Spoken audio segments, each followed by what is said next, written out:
Бүгінгі видеода Сәлем достар, сіздермен бірге Кубилайф арнасы. Бүгін біз 4-4 кубирумен жинауды бастайтын боламыз.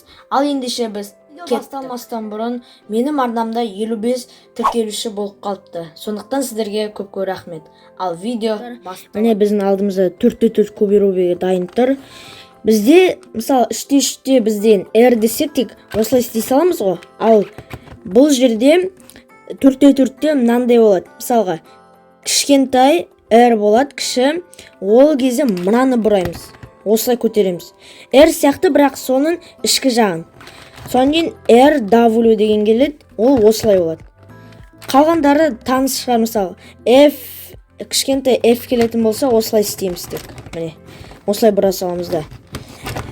Ал L дегенде кәдімгі өзіміздің осылай істегенімізді істей саламыз.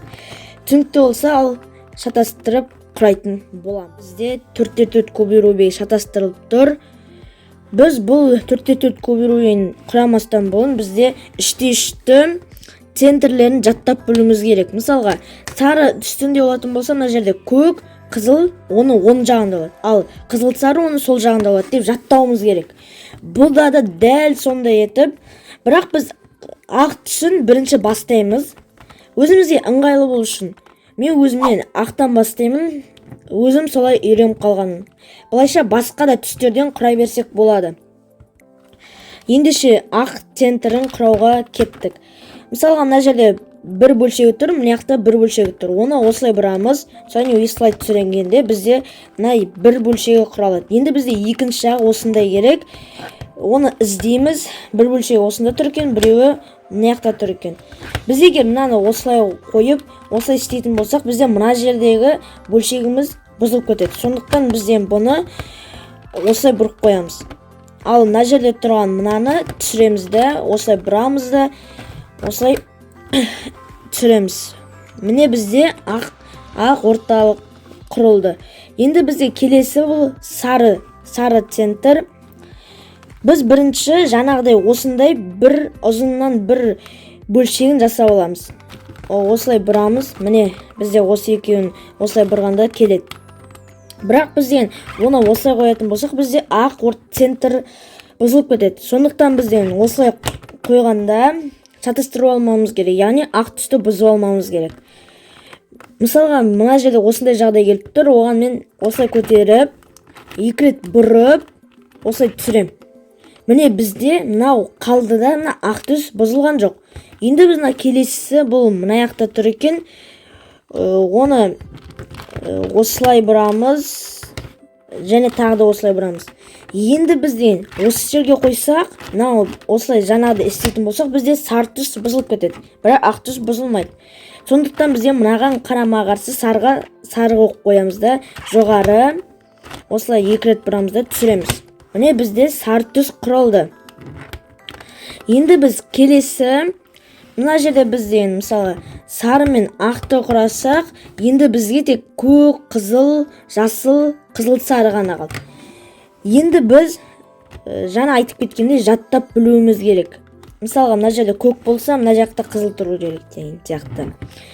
Мына жерде мысалға бізде мына жерде қызыл дайын тұр екен, бір бөлшегі. Оған қалай бұрсақ та бәрібір, бірақ тек осылай бұрмауымыз керек. Тек осылай бұра берсек болады. Мен осылай бұрам, мына келеді. Мынан F' болады. Содан R-ді істеймін. Міне бізде қызыл түс құрылды. Енді бізде қызыл түскен сол жағы көк болса, мына жасыл болу керек. Мына жерде көкті істеп көрейік. Оған мына осылай түсіргенде бізде бірақ қызыл түс бұзылып кетеді. Сондықтан біз мынаны осылай бұрамыз да, мына жоғары көтергенде қызыл түс қайтып өз орнына келеді. Енді көк түс мына жақта тұр екен, оны екі рет осылай тұрған күйінде бір рет бұрамыз да, айналдырып қайтып осылай әкелгенде бізде қызыл түс бұзылмайды. Мынаны жоғары көтереміз, екі рет бұраймыз, мына төбесін түсіргенде бізде көк түс құралды. Енді қарасақ, мына жерде мынау көк, мына жақта қызыл. Яғни дұрыс келе жатырмыз деген сөз. Енді біз мына жерге қызыл сарыны құрамауымыз керек. Өйткені бізде мына қызылдың сол жағы, оң жағы деген жасыл болса, біз қызыл сарының орнына, жасылдың орнына қызыл сарыны қоймаймыз ғой. Сондықтан абайлауымыз керек. Осындай етіп қоямыз. Осылай түсіргенде бізде мынаны осылай қоямыз. Соны жоғары көтергенде бізде осындай шығады. Мысалға, мына жасыл түстің бәріне де тек біреуі жоқ. Мынаяқта да дәл сондай.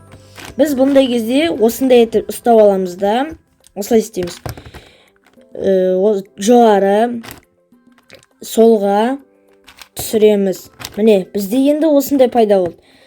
Енді біз бұған осылай істейміз. Егер біз осылай істейтін болсақ, онда бізде центрлері шықпай қалады. Сондықтан бізден осылай істейміз. Жоғарыға көтереміз.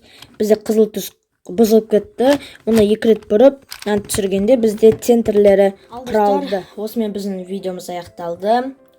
Біз осы видеода мына 4×4 кубик рубигінің центрін, бүкіл центрлерін құрап шықты, яғни 3×3 сияқты. Бірақ бізде 3×3-те центрлері бұралмайды.